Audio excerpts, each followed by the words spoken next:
வெளிப்படுத்தின விசேஷம் 3வது அதிகாரம்.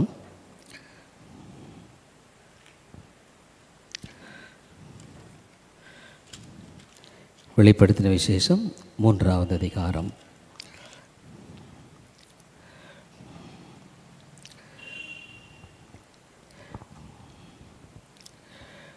பதினாலிலிருந்து 18 முடிய வாசிக்கிறேன். லவோதிக்கேயா சபையின் தூதனுக்கு நீ எழுத வேண்டியது என்னவெனில், உண்மையும் சத்தியமும் உள்ள சாட்சியம், தேவனுடைய சிருஷ்டிக்கு ஆதியமாயிருக்கிற ஆமேன் என்பவர் சொல்லுகிறதாவது, உன் கிரிகளை அறிந்திருக்கிறேன். நீ குளிருமல்ல அனலுமல்ல. நீ குளிராயாவது அனலாயாவது இருந்தால் நலமாயிருக்கும்.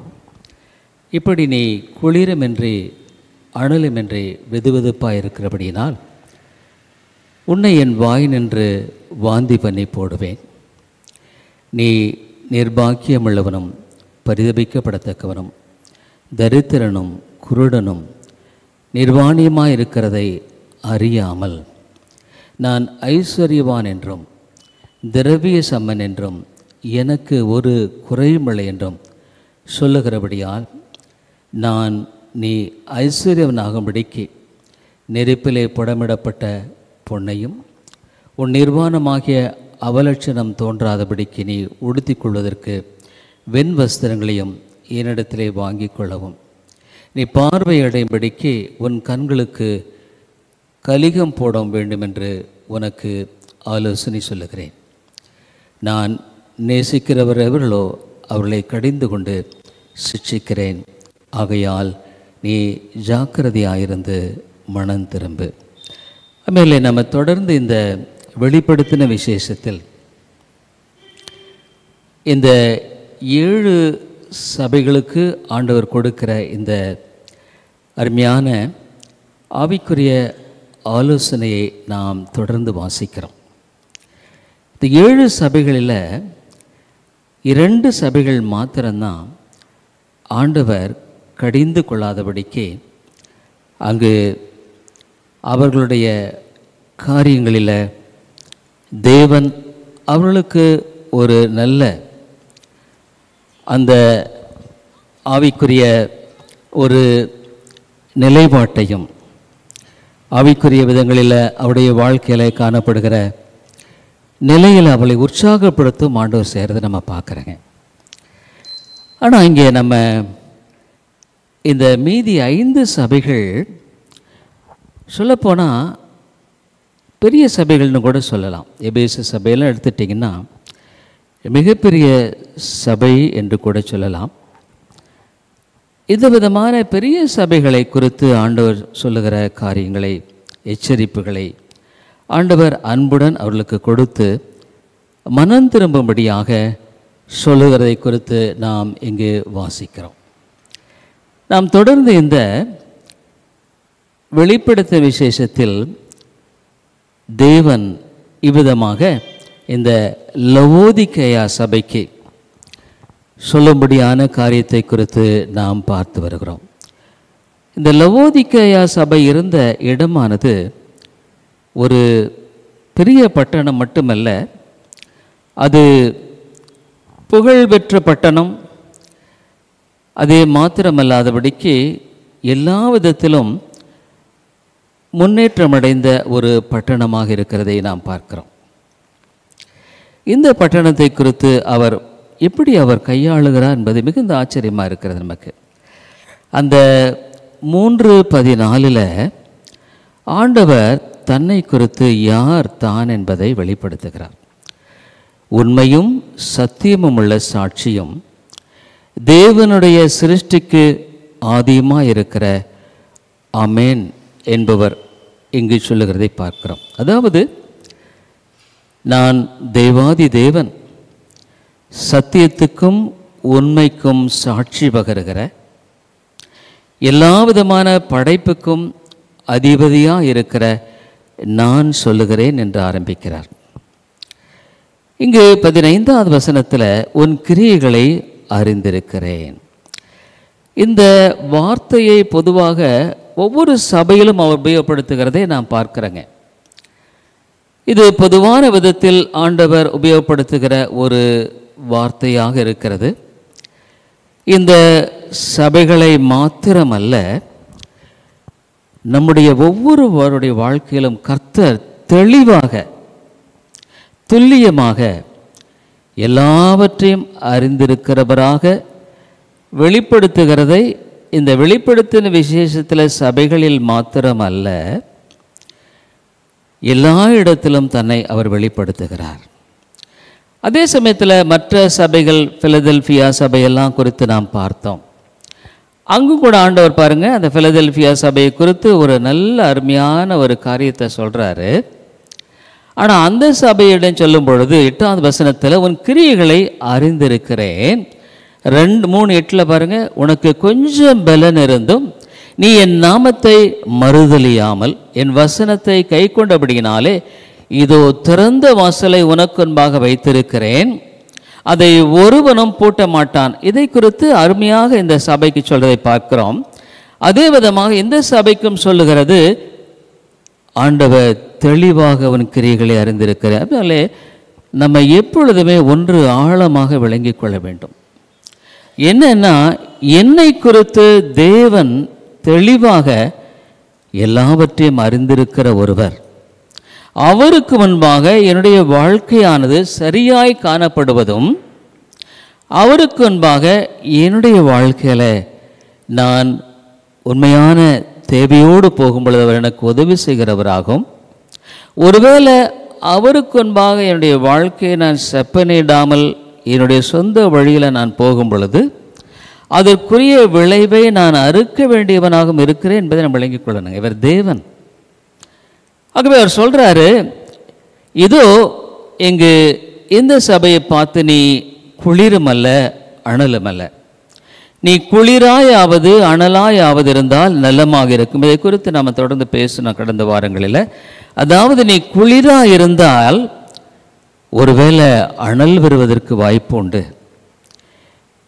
ஆனால் நீ அவ்விதமாக அனலும் இல்லை குளிரும் இல்லை, ஆகவே நான் உன்னை விலக்கி போடுவேன் என்றான் சொல். I will despise you, I will set apart you அப்படின்றார். அவர் சொல்லிட்டு அடுத்தது என்ன சொல்றாருன்னா, அவருடைய இருதயத்தை ஆராய்கிறார். இந்த மக்களுடைய மனதில் என்னன்னா, இவர்களுடைய நிலையை அவர்கள் அறியாமல், இது ஒரு ஆவிக்குரிய அறியாமை என்று கூட சொல்லலாம். ஆவிக்குரிய அறியாமை என்பது பரிசுத்த ஆவியானவர் மனிதனிடத்த ஆழமாய் பேசக்கூடிய ஒரு சத்தமாக இருக்கிறது.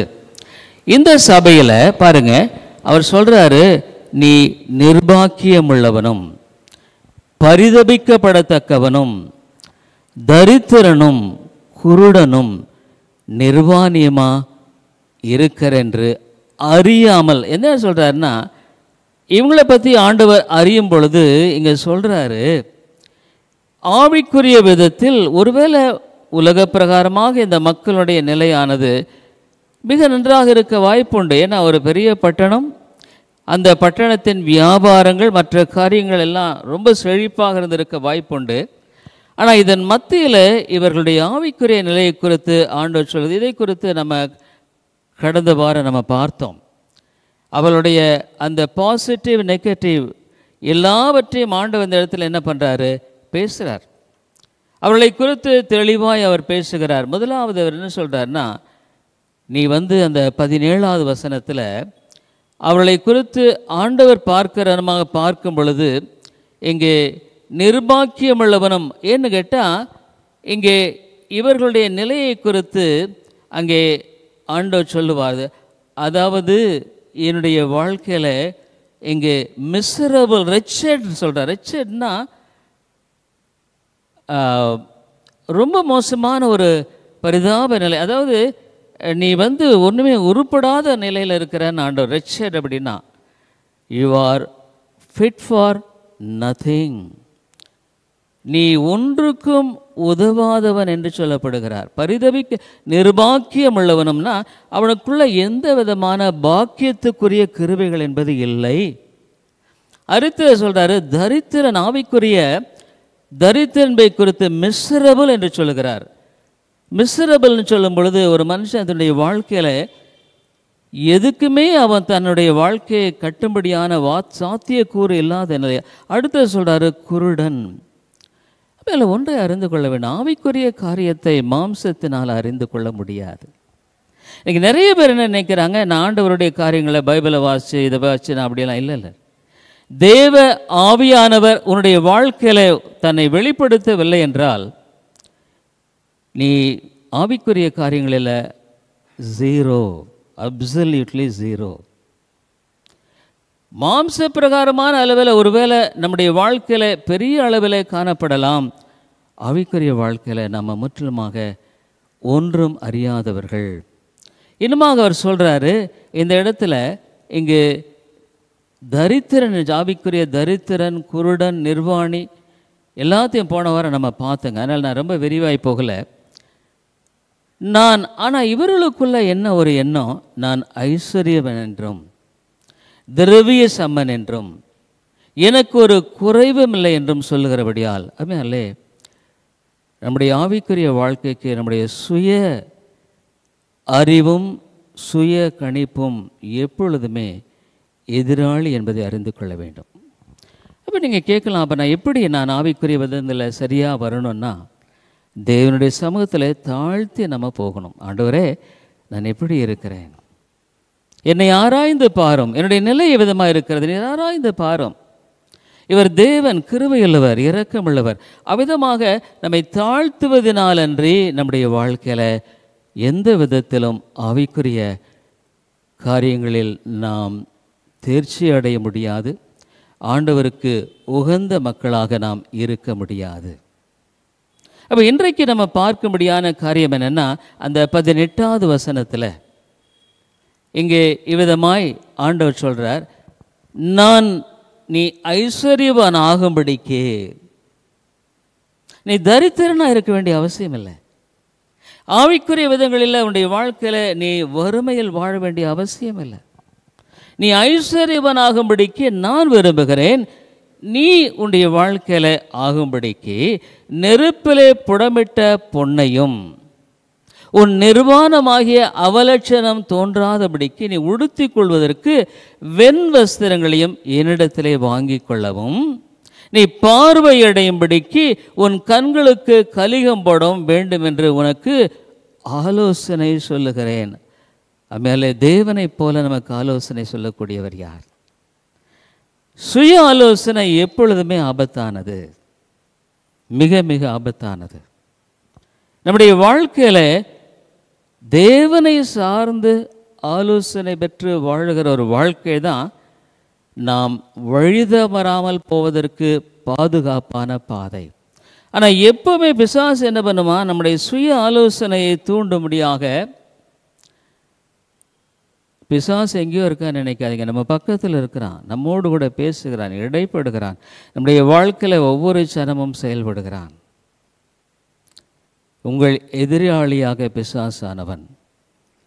அப்போ இந்த இடத்துல இங்கு ஆண்டவர் முதலாவது காரியம், இதில் நம்ம பார்க்கும்படியான ஒரு அருமையான ஒரு 5 காரியங்களை உங்கள் மத்தியில் நான் சொல்கிறேன். இந்த காரியத்தில் ஆண்டவர் முக்கியமாக நமக்கு வெளிப்படுத்தும்படியான சத்தியம் என்ன, இதன் மூலமாய் நான் கற்றுக்கொள்ளக்கூடிய காரியம் என்ன, இதன் மூலமாக என்னுடைய வாழ்க்கை செப்பனிடப்படும்படியாக தேவன் எனக்கு என்ன ஆலோசனை சொல்லுகிறார். இவருடைய ஆலோசனை இந்த இடத்துல அவர் சொல்கிறார். ஆகவே தான் அவர் சொல்கிறாரு, நான் ஆலோசனை சொல்லுகிறேன். ஆகவே எனக்கான தேவனுடைய ஆலோசனை என்ன?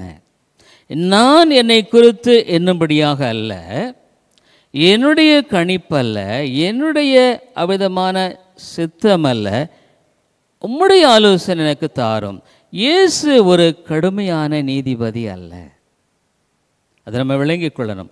அவர் மிகவும் இரக்கமுள்ள, நேர்மையுள்ள, தம்முடைய ஆலோசனை கொடுத்து மக்களை சரிபடுத்த விரும்புகிறவர்.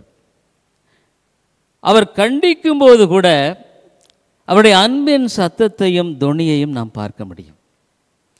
இங்கே பாருங்க, நம்ம போன வாரம் நம்முடைய வாழ்க்கையில் ஏற்படுகிற பாடுகள், உபத்திரவங்கள் நம்மை அழிக்கவல்ல, நம்மை கட்டுவதற்காக. நிறைய பேர் ஏன் எனக்கு இந்த பாடு, ஏன் எனக்கு இந்த கஷ்டம்? ஆண்டவருடைய அனுமதி இல்லாமல் உன்னுடைய வாழ்க்கையில் இது அனுமதிக்கப்படவில்லை. ஆண்டவர் ஒரு நோக்கத்தோடு இதை அனுமதித்திருக்கிறார். ஆகவே இந்த இடத்துல அவர் கண்டிக்கும் போது அன்பின் சத்தத்தை நாம் பார்க்கிறோம். அவருக்கு கீழ்ப்படிந்தவரை ஒரு நாளும் அவர் கைவிடுவதில்லை.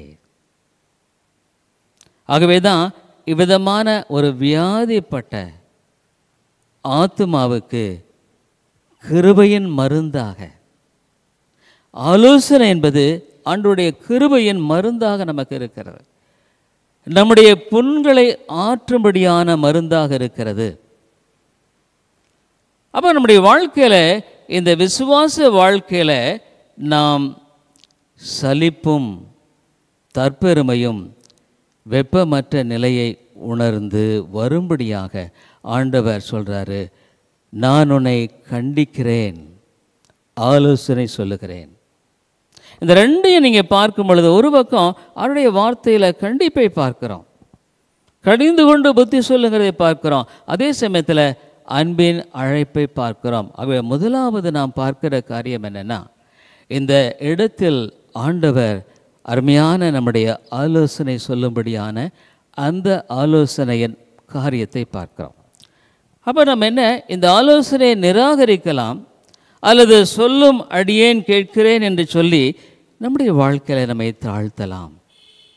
அது நமக்கு மிகுந்த நல்லது. வேதத்தில் பலதரப்பட்ட மக்களை பார்க்கிறோம். பவுலை குறித்து பார்க்கிறோம், நீ முள்ளில் உதைக்கிறாய், உன்னை காயப்படுத்தி கொள்ளுகிறாய். சவுல் என்ன பண்ணுறார், உடனே நான் என்ன செய்ய சித்தமாயிருக்கிறீர். தன்னுடைய வாழ்க்கையை சரிபடுத்த விரும்புகிற ஒரு மனநிலையில் நாம் இருக்கும் பொழுது அதை போல பாதுகாப்பானது வேற எதுவுமே கிடையாதுங்க, எதுவுமே கிடையாது. நம்ம எதிர்த்து நிற்கும் பொழுது தான் தேவனுடைய அந்த ஆலோசனையை புறக்கணிக்கிறோம். அதே விதமாக தேவனுடைய அந்த அன்பை புறக்கணித்து நம்முடைய வாழ்க்கையில் நம்மை நாமே அழித்து கொள்ளுகிறோம். We destroy ourselves. ஏன்னா நம்ம ஒரு மனிதன் உலகம் முழுதையும் ஆதாயப்படுத்தி கொண்டால், அந்த வசனம் பார்த்தீங்களா, தன் ஜீவனை கெடுத்து அப்படின்னா என்னென்னா அதை தன்னைத்தானே அழித்து கொள்ளுகிறதை பார்க்கிறோம். இரண்டாவதாக நாம் பார்க்கிறது என்னென்னா, ஒரு உண்மையான செல்வத்தை குறித்து ஆண்டவர் பேசுகிறார். அதாவது இந்த லவோதிக்கேயா செல்வந்தமான ஒரு நகரமாக இருக்கணும். ஆண்டவர் இதை பார்த்து என்ன சொல்லுகிறார், நீ ஏழை என்று சொல்லுகிறார், நீ தரித்திரன் என்று சொல்லுகிறார். உலக தங்கம் கெடுக்கும், ஆனால் கிறிஸ்து சோதனையின் மூலம் சுத்திகரிக்கப்பட்ட நித்திய செல்வத்தை தருகிறார். போன வாரம் நம்ம பார்த்தோம் இல்லை, ஞாயிற்றுக்கிழமை, கிறிஸ்தவ வாழ்க்கையில் துன்பங்கள் ஏன்? நம்முடைய விசுவாசத்தை சுத்திகரிக்கிறார், நம்முடைய விசுவாசத்தை பலப்படுத்துகிறார். ஆகவே இந்த ஒரு உன்னதமான கிருபையின் செல்வத்தை, இந்த பரலோக புதையல்களை நமக்கு கொடுக்கிறவராக இருக்கிறார். அதுதான் உண்மையான விசுவாசம் என்பது. ஒரு மனிதனுடைய வாழ்க்கையில் உண்மையான விசுவாசம் என்பது இல்லைன்னா அவனுடைய வாழ்க்கையில் அவன் ஒரு டம்மி, ஆஃப் நோ யூஸ். ஆனால் உண்மையான விசுவாசம் உள்ள ஒரு மனிதனுடைய வாழ்க்கையில் அவன் எல்லாவற்றையும் பெற்றவனாக இருக்கிறான். 1 பேதுரு 1:7 அதைத்தான் நம்ம பார்க்குறோம். நம்ம போன வாரம் பார்த்தோம், உண்மையான செல்வம், உண்மையான தங்கம், உண்மையான பொக்கிஷம் விசுவாசம். விசுவாசிக்கிறவன் பதறான், விசுவாசமே உலகத்தை ஜெயிக்கிற ஜெயம். உண்மைதான், நம் போராட்டங்களை சந்திக்கும் பொழுது பல விதங்களில் சோர்ந்து போகிறோம், தளர்ந்து போகிறோம். ஆனால் விசுவாசம் என்பது நம்முடைய வாழ்க்கையில் இல்லைன்னா நம்முடைய வாழ்க்கையில் ஆண்டவருக்கு பிரியமாய் வாழ முடியாது, ஆண்டவருக்கு பிரியமானதை செய்யவும் முடியாது. அதுதான் முக்கியம். பிரியமாய் வாழவும் முடியாது. நம்ம ஒன்று யோசித்து ஒன்று செஞ்சிட்ருப்போம், அது ஆண்டவருக்கு பிரியமாக இல்லாமல் இருக்கும்.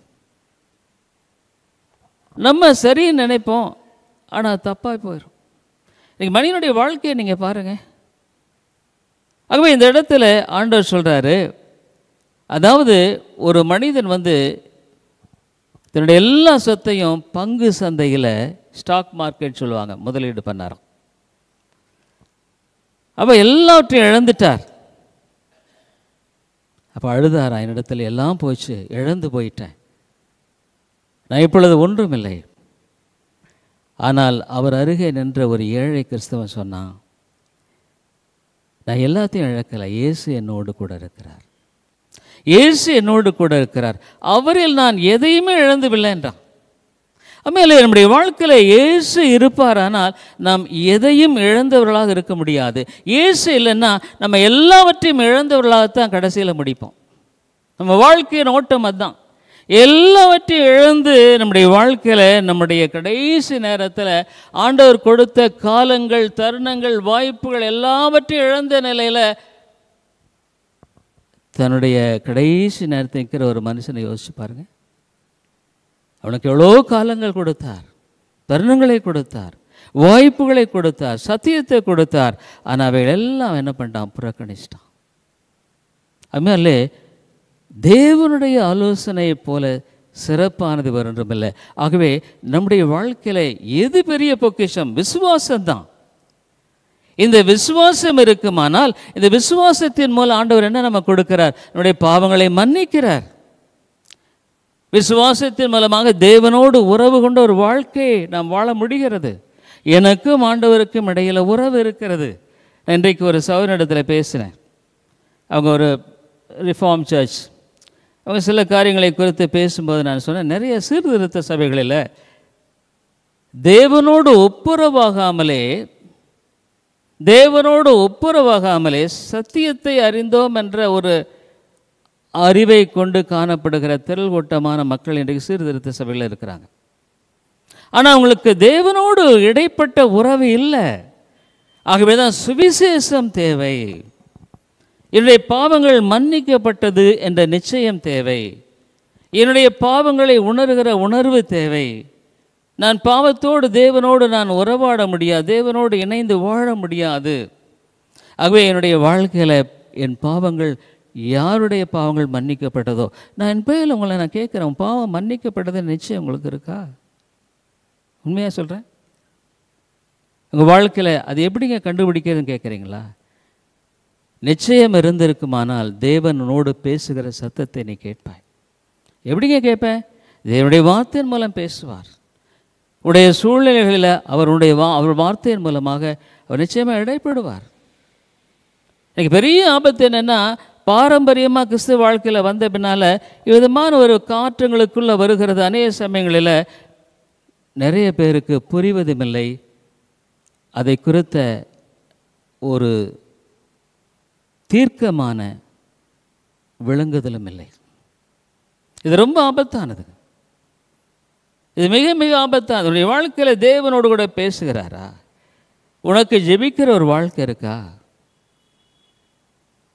ஆகாயத்தில் சிலம்பம் பண்ணுகிறது அல்ல. ஆகவே ஆண்டவர் இடத்துல நம்ம என்ன பார்க்கிறோம்? வெளியேறப்பட்ட பொக்கிஷமாகிய அதை நீ பெற்றுக்கொள்ள வேண்டும் என்று அவர் விரும்புகிறார். புடமிடப்பட்ட பொண்ணுன்னு சொல்கிறார். பொண்ணுன்னு இல்லை, சுத்திகரிக்கப்பட்ட பொண்ணு. அது வெளியேற பெற்றது. தங்கமானது சுத்திகரிக்கப்பட வேண்டுமானால் அதிகமான வெப்பத்தினூடாய் கடந்து போய் அந்த கொள்ளன் தன்னுடைய முகத்தை அதில் பார்க்கணும். ஏங்க நம்முடைய வாழ்க்கையில் நம்முடைய மாம்ச சுபாவங்களை விடுதலை பெற முடிவதில்லை? நிறைய சமயங்களுடைய குணங்கள் மாறுவதில்லை. காரணம், பரிசுத்த ஆவியானவர் நமக்குள்ளே இருந்தால் அன்றி இருதய மாற்றம் ஏற்படாது. நம்முடைய பழைய பாவ சுபாவங்களில் நமக்கு விடுதலை இருக்காது. நம்ம விரும்புவோம், ஆனால் விடுதலை இருக்காது. தேவ ஆவியானவர் நமக்குள் வாசம் பண்ணி கொண்டிருக்கும் பொழுது நிச்சயமாக அவருடைய தன்மைகள், ஆவியின் கனிகளை கொண்டவர்களாக நாம் வாழ்வோம். இல்லைன்னா எவ்வளோ சத்தியத்தை கேட்டாலுமே நம்முடைய வாழ்க்கையில் ஒரு ஒட்டச்சிவங்கியில் அந்த கோடுகளை நாம் மாற்ற முடியாது என்று சொல்லுது. அன்னமாக நம்முடைய சுபாவங்களை மாற்ற முடியாது, நம்மை நாமே மாற்றிக்கொள்ள முடியாது. நமக்கு எதிரி யாருன்னா நான் தான், என்னுடைய பழைய மனிதன் தான். வேதத்தில் தான் சொல்லுது, அந்த பழைய தன்மைகள் அதெல்லாம் சிலுவையில் அறையப்பட்டு நான் ஒவ்வொரு நாளும் கிறிஸ்துவின் சாயலுக்கு ஒப்பாய் மாறி வருகிறேனா? என்னுடைய குணங்களில் மாற்றம் ஏறிடுகிறதா? என்னுடைய தன்மைகளில் நான் மாற்றம் ஏறிடுதா? என்னுடைய வாழ்க்கை ஆண்டவருடைய நாமத்துக்கு மகிமையாய் காணப்படுகிறதா? இதையெல்லாம் நம்ம ஆழமாய் சிந்திக்க வேண்டியது மிக அவசியம். இது இல்லைன்னா நம்முடைய அனைத்து பக்தியுமே பிரயோஜனமில்லை. ஆண்டவரோடு எனக்கு உறவு இல்லைன்னா எல்லாமே அது வீண் இல்லைங்களா? மூன்றாவது இந்த இடத்துல ஆண்டவர் சொல்கிறாரு, சுத்திகரிக்கப்பட்ட பொன்னை குறித்து பேசுகிறார். ஐஸ்வர்யவனாகும்படிக்கு சொல்கிறார். நீ ஆவிக்குரிய தரித்திரனாக இருக்க வேண்டிய அவசியம் இல்லை. ஆவிக்குரிய ஐஸ்வர்யவனாக இருக்கும்படிக்கு இந்த பொன்னை வாங்கிக்கொள். இந்த பொன் என்பது விசுவாசம். இந்த பொன் இந்த ஆண்டவரை சார்ந்து கொள்கிற பல நேரங்களில் போராட்டம் இருக்கும், இல்லைன்னு சொல்ல, சந்தேகங்கள் எழும்பலாம். ஆனால் விசுவாசம் உன்னை பலப்படுத்தும். பவுலே சொல்கிறார், நல்ல போராட்டத்தை போராடினேன், விசுவாசத்தை காத்து கொண்டேன். அப்போ ஆவிக்குரிய வாழ்க்கையில் போராட்டம் உண்டு. பல வேளையில் நம்ம சந்திக்கிற பல காரியங்கள் மத்தியில் நாம் நிச்சயமாக போராட வேண்டியது அவசியமாக இருக்கிறது. அடுத்தது அவர் என்ன சொல்கிறாருன்னா, இந்த இடத்துல அங்கு உன் நிர்வாணமாகிய அவலட்சணம் தோன்றாதபடிக்கு நீ உடுத்திக் கொள்வதற்கு வெண்வஸ்திரங்களையும் என்னிடத்தில் வாங்கிக்கொள். நான் ஏற்கனவே சொன்ன இந்த லவோதிக்கா சபை கருப்பு கம்பளி ஆடைகளுக்கு மிகவும் புகழ்பெற்ற ஒரு ஸ்தலம். ஆடையில் இவ்விதமான ஒரு புகழ்பெற்ற ஒரு பட்டணம் இது. இந்த இடத்துல ஆண்டவர் சொல்கிறார், கருப்பு ஆடை உனக்கு பிரயோஜனம் இல்லை. நீ பெற்றிருக்கிற அதன் மூலமாக பெற்றிருக்கிற ஆதாயம் பணம் பிரயோஜனம் இல்லை. இங்கே ஆண்டவர் சொல்கிறாரு, கிறிஸ்துவின் வெள்ளாடையை நீ வாங்கிக்கொள். நம்ம ஏற்கனவே பார்த்துருக்கோம், இந்த வெண்மையான ஆடை என்பது என்ன? தேவன் நமக்கு அணிவிக்கிற ஆடை. ஏசாயா 61:10 ஒவ்வொரு பரிசுத்தவானும் ஒவ்வொரு தேவனுடைய பிள்ளை, தேவனுடைய வார்த்தை மாறாதது.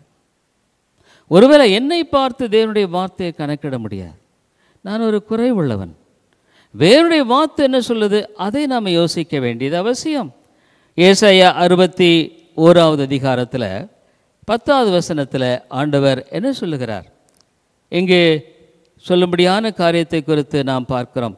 ஏசாயா 61 10 அவர் அணிவிக்கும்படியான நீதியின் வஸ்திரத்தை குறித்து பேசுகிறார்.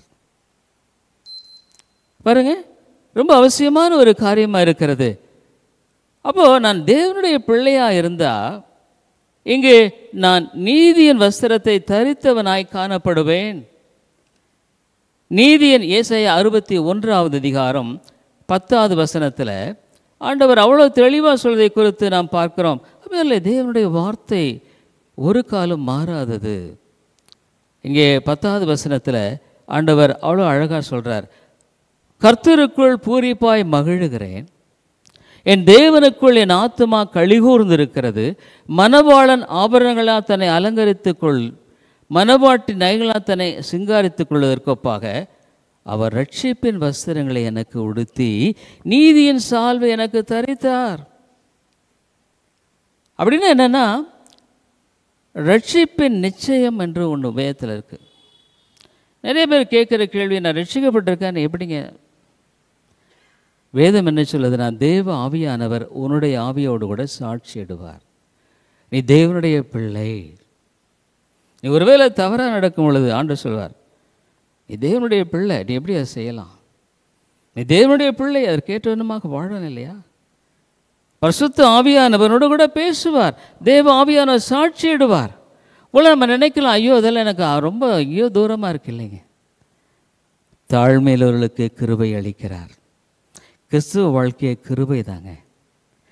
ஒருவேளை நான் ரட்சிக்கப்படுகிறது கிருபைன்னு நினச்சிக்கலாம். இல்லை, நிறைய சீர்திருத்த சபைகளை கூட கிருபையினால் ரட்சிக்கப்பட்டீர்கள், ஆனால் ஒவ்வொரு நாளும் நான் வாழ்வதே கிருபை தான், வாழ்வதே கிருபை தான். நான் அடிக்கடி சொல்கிறது உண்டு, காலையில் அந்த காஃபி குடிக்கும்போது கூட, ஆண்டவரே இந்த நேரத்தில் இந்த காஃபி நான் குடிக்கிறது உடைய கிருபை. காலையில் எந்திரிச்சு அது உண்மையாலுமே அனுபவித்தே நான் குடிப்பேன். ஒரு உதாரணமாக சொல்கிறேன், நான் கிருபை, பவுல் சொல்ல, எல்லாரிலும் அதிகமாக பிரயாசப்பட்டேன், ஆனால் நான் அல்ல, என்னோடு கூட இருந்த கிருபையை அப்படி செய்தது. அப்படின்னா கிருபை என்ன? தகுதியில்லாத எனக்கு கர்த்தர் வழங்கி வருகிற ஆசீர்வாதங்கள். அந்த ஆசீர்வாதங்களில் ஒன்று தான் இந்த நீதியின் வஸ்திரம். நீதியின் வஸ்திரம் என்று சொல்லும் பொழுது ஆண்டுடைய நீதியை வெளிப்படுத்துகிற ஒரு வாழ்க்கை முறை. என் சட்டையினால் நான் என்ன கலர் போட்டிருக்கேன்ல, ப்ளூ கலர் போட்டிருக்கேன். என்னுடைய இந்த சட்டையினுடைய அந்த அமைப்பு என்ன? நீதியின் வஸ்திரம் தரித்திருக்கிற ஒரு மனிதனுடைய வாழ்க்கையில் மற்றவர்கள் அந்த நீதியின் வஸ்திரத்தை, அதனுடைய அமைப்பை, அதனுடைய தன்மையை, அதனுடைய எல்லா காரியங்களையும் பார்க்கக்கூடும். இது எல்லாமே இலவசம் தாங்க, கம்ப்ளீட்லி ஃப்ரீ. கிருபை தான். நான் பெரிய ஒரு இது, நம்ம ரட்சித்ததே கிருபை. நான் ஒருவேளை இந்நேரத்தில் சாப்பிட்டா கிருபை தான். ஏன்னா எத்தனையோ பேர் சாப்பாடு கூட இல்லாமல் இருக்காங்க. இன்னைக்கு ஆரோக்கியமாக இருந்தால் கிருபை. எத்தனையோ பேருடைய ஹாஸ்பிட்டலில் போய் பார்க்குறோம், திடீரென்ற வியாதிகள். மேலே நம்முடைய வாழ்க்கையில் கிருபை மேலே கிருபை பெற்று வாழுகிறது தான் கிறிஸ்தவ வாழ்க்கை. கிருபை இல்லாமல் ஒன்றும் இல்லை. என்னுடைய அப்படிங்கிறதுக்கு இடமே கிடையாது. நான் என்னுடைய தாளந்து, என்னுடைய எல்லாம் எதுவுமே கிடையாது. Absolutely grace. கிருபையினால் ஸ்பர்ஜன் சொல்கிறார், எல்லாம் கிருபை. ஆகவே நான் மேன்மை பாராட்டு இடத்துல ஒன்றும் இல்லை. அப்போ நான் யோசிக்கிறேன், ஆண்டவர் எத்தனை நன்மைகளை கொடுத்துருக்கார். கிறிஸ்தவ வாழ்க்கையில் ஒரு நன்றியுள்ள இருதயம் எப்பவுமே இருக்குங்க. ஆண்டவரே, எவ்வளோ பெரிய காரியங்களை செஞ்சுருக்கீங்க வாழ்க்கையில். நான் அடிக்கடி யோசிப்பேன், ஏன்னா நீங்கள் ரட்சிக்காமல் இருந்தால் நான் எங்கே போயிருப்பேன்? படுகொலியில் போயிருப்பேன். சொல்லப்போனால் நான் நிர்மூலமாகாது இருக்கிறது அவருடைய கிருபை. தெரியுங்களா? நீ நிர்மூலமாகாமல் இருக்கிறீ, அது அவருடைய கிருபை. உன்னுடைய பாவத்துக்கு, என்னுடைய பாவத்துக்காக அவர் தண்டிக்காமல் இருக்கார், அது கிருபை. இதெல்லாம் கிருபை தான். என்னை குறித்து நான் என்ன பேச முடியும்? என்னை குறித்து, என்னுடைய பலவீனங்களை குறித்து தான் பேச முடியும். வேறு எதுவுமே பேச முடியாது. அந்த பலவீனத்தில் விளங்குற கிருபை, பலவீனத்தில் பலம் பூர்ணமாய் விளங்கும். அப்படி கிறிஸ்தவ வாழ்க்கைய கிருபை தான். இந்த இலவசமான ஆடையை இலவசமாக நமக்கு கொடுக்கிறார். ஒரு மிஷினரி என்ன பண்ணாருன்னா, ஒரு பிச்சைக்காரனை பார்த்துட்டு அவன் கிழிந்த ஆடையை எல்லாம் போட்டிருந்தான். ஒரு சுத்தமான வெள்ளை கோட்டை அவனுக்கு கொடுத்தார். அவன் ரொம்ப வாங்கிட்டு அந்த கிழிஞ்ச ஆடைகளுக்கு மேலே வெள்ளை கோட்டை போட முயன்றான். அவனால் முடியல, எல்லாம் ஒரே கசமுசா. அப்போ தான் அவன் அதெல்லாம் தூக்கி போட்டு அழகான இந்த வெள்ளை கோட்டை அவன் அணிந்து பார்த்த பொழுது மிக அவருடைய தோற்றம் அழகாக இருந்தது. நம்முடைய நீதியின் மேலே கிருபையை சேர்த்தவே முடியாது, தெரியுங்களா? என்னுடைய கொஞ்சம் நீதி, நான் ரொம்ப நல்லா ஜெபம் பண்ணுறேன், நல்லா பைபிள் வாசிக்கிறேன், நல்ல கிறிஸ்தவன், அதோட கொஞ்சம் கிருபையை சேர்த்த முடியுமா? இல்லை. கிருபையை நீ எதோடையுமே சேர்த்த முடியாது. கிருபை இலவசம், அப்சல்யூட்லி ஃப்ரீ. அதை நீ வாங்கணுன்னா பாவியாக என்மேல் கிருபையாயிரும் ஆண்டவரே. தாழ்த்துறதை தாங்க. கிறிஸ்தவ வாழ்க்கையில் தாழ்மை இல்லைன்னா கிருபைக்கும் பெருமைக்கும் சம்பந்தமே இல்லை. நீ எதை குறித்து மேன்மை பாராட்ட முடியாதுங்க. அதாவது நான் எந்த அளவுக்கு தாழ்மையாக இருக்கிறேன்னா அந்த அளவுக்கு கிருபை என்னில் பெருகும். எந்த அளவுக்கு நான் பெருமைக்காரனாக இருக்கிறேன் அந்த அளவுக்கு கிருபைக்கும் எனக்கும் அதை தூரமாக்கிவிடும். பெருமையை போல நம்ம ஆத்துமாவை அழிக்கக்கூடியது வேறு எதுவுமே இல்லைங்க. கிருபையை போல நம்முடைய வாழ்க்கையை நம்மை உயர்த்துவது வேறு எதுவுமே இல்லை. மூன்றாவது காரியமாக தான் பார்க்குற ஆண்டவர் சொன்னார், நீ நிர்வாணமாக இருக்கிறிய, நீ அந்த நிர்வாணம் தெரிய வேண்டாம். அந்த நிர்வாணமாகி அவலட்சணத்தை தோன்றாதபடிக்கு நீ நிர்வாணமாக இருக்கிற. இல்லையோ நான் ஆடையெல்லாம் இல்லை, ஆவிக்குரிய நிர்வாணி நீயே. ஆகவே நான் என்ன பண்ண, உடைய அவலட்சணம் தோன்றுகிறது. சில சமயம் நம்ம பார்த்தா நம்முடைய குணம் அவலட்சணமாக பேசணும் இல்லைங்க. திடீர்னு வர்ற கோபம், திடீர்னு வர எரிச்சல், ஆண்டவருக்கு பிரியமில்லாத வார்த்தைகள், ஆண்டவருக்கு ஏற்படையாத காரியங்கள், அவலட்சணம். உண்மையிலே ஒரு மனுஷனுடைய இருதயம் எல்லாவற்றை பார்க்கலாம் திருக்கும் மகா கெடு. அதிலிருந்து மாற்றப்படாத ஒரு இருதயம் அதுதான். அதிலிருந்து வருகிறது எல்லாமே அவலட்சணம்தான். அந்த குணமெல்லாம் அதுக்கு சொல்லப்போனால் அது ஒரு பேய் குணம். அப்போ எனக்கு மாற்றப்படணும்னா கிருபை தேவை. ஆண்டவரே எனக்கு கிருபையை தாரும். மூன்றாவது தான் பார்க்குறோம், உன்னுடைய நிர்வாணம் போக வேண்டாம்ப்பா. நீ நிர்வாணியாக இருக்காத, ஆவிக்குரிய நிர்வாணி நீ. இவ்விதமாக நான் வெண்வஸ்திரத்தை தருகிறேன். நானாவது சொல்கிறாரு, நீ பார்வை அடையும்படிக்கு உன் கண்களுக்கு கலிகம் போட விரும்புகிறேன். ஆண்டவர் சொல்கிறாரு, நீ குருடனாக இருக்கிறியப்பா, ஆவிக்குரிய குருடனாக இருக்கிறிய, உன்னை பற்றி நல்லா என்னென்னமோ நினச்சிக்கிற. இந்த லவோதிக்கா சபை என்ன பண்ணுது, அது அப்படி இருந்தும் நான் ஐஸ்வர்யவன், திரவிய சம்மன், குறைவில்லைன்னு சொல்கிறிய, என்னப்பா நீ? ஆனால் ஆண்டவர் சொல்கிறாரு, நீ நிர்வாக்கியம், பரிதாபம், தரித்திரன், குருடன், நிர்வாணி. ஒருவேளை இன்றைக்கி ஆண்டவர், நான் இங்கே நிற்கிறேன், என்ன பார்க்குறாரு. ஒருவேளை நீங்கள் அங்கே உட்காந்துருக்கீங்க, உங்களை பார்க்குறாரு. உங்களை பார்த்து என்ன சொல்லுவார்? என்னை பார்த்து என்ன சொல்லுவார்? என்னை பார்த்து என்ன சொல்கிறதுக்கு இருக்குது? என்கிட்ட ஒன்றுமே நன்மை எது வாசம் இல்லைன்னு தான் சொல்ல முடியும். பவுல் சொல்லாரு, என்னில் நன்மை வாசமாக இருப்பதில்லை என்று அறிந்திருக்கிறேன், ஆகவே தான் என்ன பண்ணுறேன், நான் கிருபையை மட்டுமே சார்ந்து கொண்டு வாழ கற்றுக்கிட்டு இருக்கிறேன். ஆகவே ஒரு நல்ல ஒரு கிறிஸ்தவனுடைய அழகு என்ன தெரியுங்களா? அவன் கிருபையை மாத்திரமே சார்ந்து வாழ பழகினவன். அவனோட நன்மை இல்லை, எனக்கு தெரியும். கிருபை என்னை விட்டு எடுபடுமானால் நான் படுகுழிக்குள்ள சாக்கடையில் விழுந்துருவேன்னு எனக்கு தெரியும். நான் யாருன்னு எனக்கு தெரியும். ஆகவே அவர் சொல்கிறாரு, இந்த லவோதிக்கா ஒரு மெடிசனல் பிளேஸுங்க. நிறைய மருத்துவ கல்லூரிகள் இருந்த ஒரு இடம், மருந்துகள் தயார் பண்ணிக்கிற ஒரு இடம். ஆகவே இந்த இடத்துல ஆண்டவர் சொல்கிறாரு, நீ குருடாக இருக்கிறப்பா, அந்த குருடானது மிக பயங்கரமாக இருக்குது. ஆகவே நான் ஒன்று சொல்கிறேன், இதுக்கு கண் மருந்த பரிசுத்த ஆவியின் ஒளிர்வை வாங்கிக்கொள். பவுல் என்ன சொல்கிறாரு, இந்த சுவிசேஷம் பிரகாசமாக இராதபடிக்கு இப்பிரபஞ்சத்தின் அதிபதியானவன் மனக்கண்களை குருடாக்கி போட்டான். ஏன் இன்னைக்கு நிறைய பேர் இங்கே வரதில்லை? சுவிசேஷம் பிரகாசம் இல்லை, அதுதான் உண்மை. சுவிசேஷம் போர் அடிக்குது, இல்லை வேலை இருக்குது, அது இருக்குது. வேலை உண்மையாலுமே நான் எதுக்காக சொன்னேன், என்னுடைய மாணவ பருவத்திலிருந்து ஆண்டுடைய காரியங்களுக்கு முக்கியத்துவம் தான்.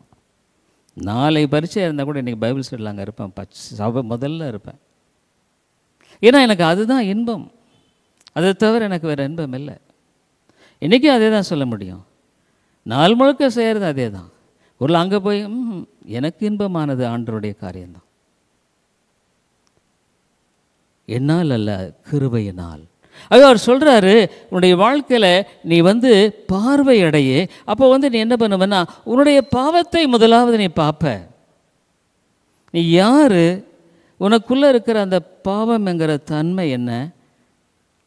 நான் சொல்கிறேன், ஆண்டவர் மிருகமாகி என்னை மனிதனாய் மாற்றினது கிருபை. ரட்சிக்கப்படாத ஒவ்வொரு மனுஷனும் ஒரு மிருகம் என்று தான் சொல்லணும். கிருபை இல்லாத இடத்துல வேறு என்னங்க வழிபடும்? சாத்தான் பயங்கரமானவன். ஆகவே ஆண்டவர் சொல்கிறாரு, உன்னுடைய பாவத்தை பார்க்கும்படியான கண்கள் தேவை.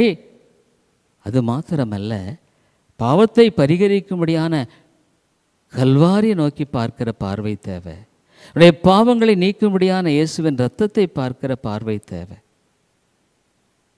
இயேசுவை நோக்கி பார்க்கிற பார்வை இல்லைன்னா நிச்சயமாக அது குருடுதான் இல்லை. ஆகவே இந்த இடத்துல ஆண்டவர் சொல்கிறாரு, நான் அதை வச்சே சொல்கிறேன், நீ பார்வை அடையும்படிக்கு கலிகம் போடணும்ப்பா. நீ எதை பார்க்குற? உனக்கு எது கவர்ச்சியாக இருக்கு? இயேசு மட்டுமே கவர்ச்சியாக இருக்கிறவங்களுக்கு மற்றதெல்லாம் கவர்ச்சியாக இருக்காது, தெரியுங்களா? இயேசு மட்டுமே கவர்ச்சியாக இருக்கிற ஒரு மனுஷனுடைய வாழ்க்கையில் எதுவுமே கவர்ச்சியாக இருக்காது. ஆனால் இயேசு உன்னுடைய வாழ்க்கையில் கவர்ச்சியாக இல்லைன்னா மற்ற எல்லாமே கவர்ச்சியாக தான் இருக்கும். உன் பார்வையில் கண்களின் இச்சை, மாம்சத்தின் இச்சை, ஜீவனத்தின் பெருமை எல்லாமே உனக்கு கவர்ச்சியாக தான் இருக்கும். பணம், உலகத்தில் இருக்கிற மனுஷனை போல. ஆகவே ஆண்டவர் சொல்கிறாரு, உனக்கு முக்கியமானது உன்னை நீ பார்த்து அறிந்து கொள்ளவும், உன்னை ரட்சிக்கக்கூடிய ஆண்டவரை பார்க்கக்கூடிய பார்வை தேவை. அதுதான். ஆகவே நீ கலிங்கத்தை வாங்கிக்கப்பா, அதை வாங்கி போடு.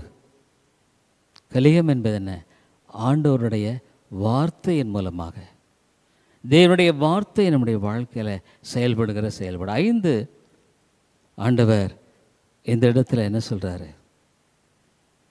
தெளிவாக சொல்கிறார், ஆகையால் நான் அன்பு கூறுவர்களை கடிந்து கொண்டு அங்கு தண்டிக்கிறேன், அவை மனம் திரும்பு. நான் நேசிக்கிறவர்களோ அவர்களை கடிந்து கொண்டு சிட்சிக்கிறேன், ஆகையால் நீ ஜாக்கிரதையாய் மனம் திரும்பு, நான் உன்னை சிட்சிக்கிறேன். வாழ்க்கையில் ஒருவேளை சோதனைகள், நெருக்கங்கள், போராட்டம் இருக்குன்னா தேவன் அறியாமல் அதை நேரிடல தெரிஞ்சுக்கங்க. அவர் தான் இதை, சாத்தான் உன்னை சோதித்தாலும் அவருடைய அனுமதி இல்லாமல் சோதிக்கப்படவில்லை. ஒரு வாலிப பெண் ஒரு ரோட்டில் தங்கி இருக்கும் பொழுது ஒரு வசனம், என்னிடமிருந்து வாங்கு அப்படின்னு ஒரு வசனங்க. ஏன்னா அவள் உலகத்தை நாடி ஓடிக்கொண்டிருந்த வேளையில் அந்த வார்த்தை அவள் உள்ளத்தில் ஆழமாய் உடைத்தது. அழுதாள். மறுபடியும் அந்த இரவு ஆண்டவருக்கு தன்னை ஒப்பு கொடுத்தாள். இந்த வேளையில் உன்னுடைய வாழ்க்கையில் ஒப்பு கொடுக்க விரும்புகிறியா? எவ்வளோ காலம்தான் ஆண்டவருக்கு எதிராக நீ போராட முடியும்னு நினைக்கிறேன்?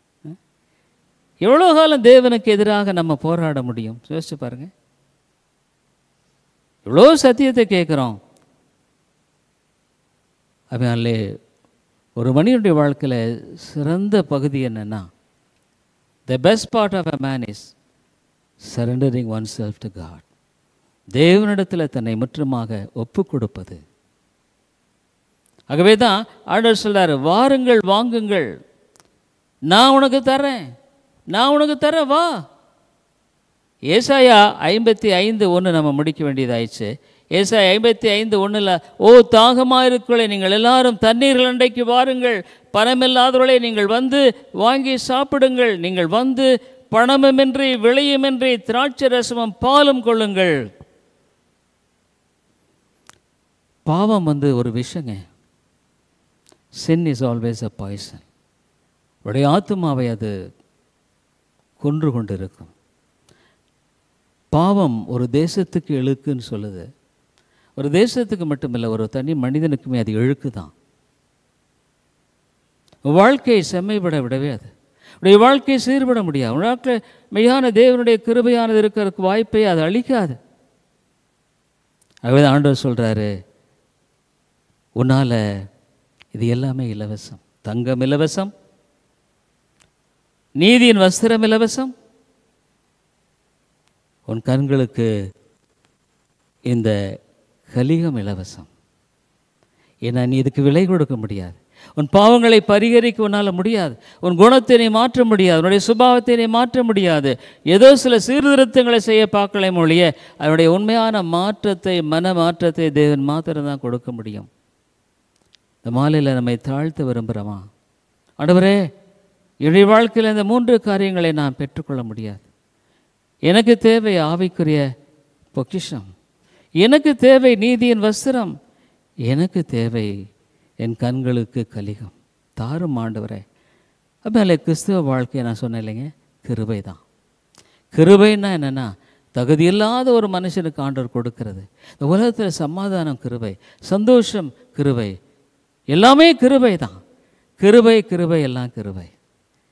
இந்த கிருபையை பெற்றுக்கொள்ளும்படியாக என்னுடைய வாழ்க்கையில் செய்ய வேண்டியது எல்லாமே என்னை தாழ்த்தி, ஆண்டவரே நான் ஒன்றுமில்லை என்று சொல்லும் பொழுது தான். தகுதியில்லாத எனக்கு தான் கிருபை. கிருபை என்ன? கிரேஸ் அப்படின்னா அவன் எதுக்குமே தகுதி இல்லை, இலவசமாக கொடுக்கப்படுது. ஒரு பிச்சைக்காரன் போய் அவன் பிச்சைக்காரனாக இருந்தாலும் கூட ஒரு 5 ரூபா 10 ரூபா கொடுத்து ஒரு டீயை கொடுன்னா பிச்சைக்காரன் தான். ஆனால் டீக்கு கொடுக்குறான் பார்த்தீங்களா? அதனால் அது இலவசம் இல்லை. அது இன்னொரு இடத்துல போய் அவன் கேட்குறான், ஐயா ஏதாவது காசு கொடுங்களேன். அவர் இறங்கி காசு கொடுக்குற, அது இலவசம். நீ போய் டீக்கு காசு கொடுத்து வாங்கி குடிக்கிறதில்ல. நீ தரித்திரனும் பரிதபிக்கப்படவனும் குருடனும் நிர்வாணியும் இல்லாத உடைய வாழ்க்கையில் ஆவிக்குரிய பொக்கிஷத்தை, உடைய வாழ்க்கையில் நீதியின் வஸ்திரத்தை, உடைய ஆவிக்குரிய கண்கள் பார்க்கக்கூடிய அந்த பார்வைக்குரிய கலிகத்தை இலவசமாய் கொடுக்கிறார். அவரிடத்தில் வருகிற ஒருவரும் வெறுமையாய் திரும்புவதில்லை. ஆகவே சொல்கிறார், வருத்தப்பட்டு என்னிடத்தில் பாருங்கள். ஜெபிப்போம். அன்புள்ள ஆண்டவரே, இந்த உலகத்தில் நீர் எவ்வளோ அழகாக ஒரு மனிதனுடைய வாழ்க்கையில் செயல்படுகிறேன் என்பதை பார்க்கும் பொழுது மிகுந்த ஆச்சரியமாக இருக்கிறது. எல்லாமே கிருபை தான் ஆண்டவரே. நான் ஒருவேளை இன்றைக்கு நான் ஒரு ஆவிக்குரிய வாழ்க்கையில் சந்தோஷமாக இருந்தேன், அது உம்முடைய கிருபை. ஒருவேளை நான் இன்றைக்கு ஆண்டவரே நான் இந்த இடத்துல நின்று தேவனுடைய வார்த்தையை பிரசங்கிப்பேன், ஆனால் அது உம்முடைய கிருபை. ஒரு நாள் நான் பிரசங்கிக்க முடியாத ஒரு காலம் இருக்கலாம். ஆவியானவரே, நீர் பேசும், உள்ளங்களை உடைக்கிறவர் நீர் மாத்திரமே ஆண்டவரே. கல்லான இருதயம் என்று சொல்லப்படுகிறது. இந்த உலகத்தில் மனிதனுடைய இருதயத்தை மாற்றக்கூடியவர் இயேசு மட்டும்தான். ஆண்டவரே, எங்களுடைய இருதயத்தை மாற்றும், எங்களுடைய இருதயத்தை மாற்றும் ஆண்டவரே. கிருபையாயிரும். இந்த சபையில் ஓடையும் வாழ்க்கையில் மாறுதலை தாரும், குணம் மாறுதலை தாரும். எல்லாம் கிருபை.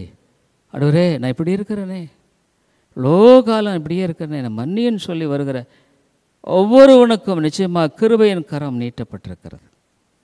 தேவா, நீர் பேசும். இயேசுவின் நாமத்தை ஜெபிக்கிறோம் நல்ல பிதாவே, ஆமேன்.